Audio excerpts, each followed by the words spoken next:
In this video, I will be showing you how to fix ChatGPT something went wrong error. Let's get started. When you encounter issues on the main page, the first step is to check if the platform itself is experiencing problems. I open a new tab and search for OpenAI status.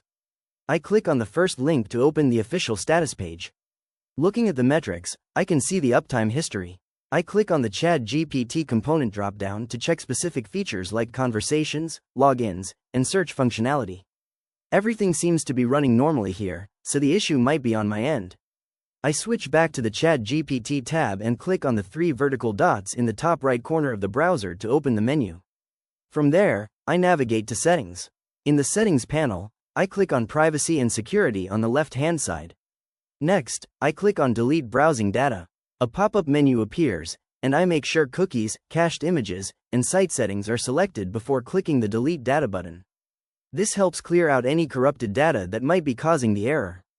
Once the data is deleted, I close the Settings tab and return to the ChatGPT window.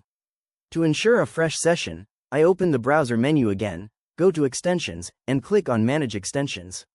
Sometimes background add-ons can interfere with the website, so I scroll through my list and toggle off any extensions that might be affecting performance. After disabling them, I close the Extensions tab. Now, I want to see if the issue persists across different browsers. I click on the Windows search bar at the bottom of the screen, type in Edge, and open the Microsoft Edge application. In the address bar, I type in ChatGPT and hit Enter.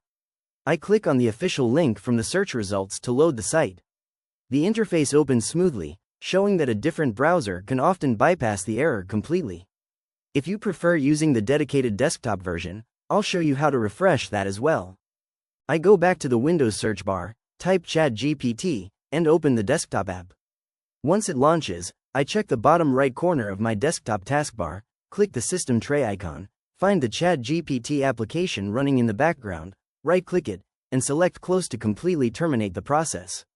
When I reopen the application, it refreshes completely, allowing it to load properly without errors. If you found this walkthrough helpful, please consider liking the video and subscribing for more quick tips and tutorials.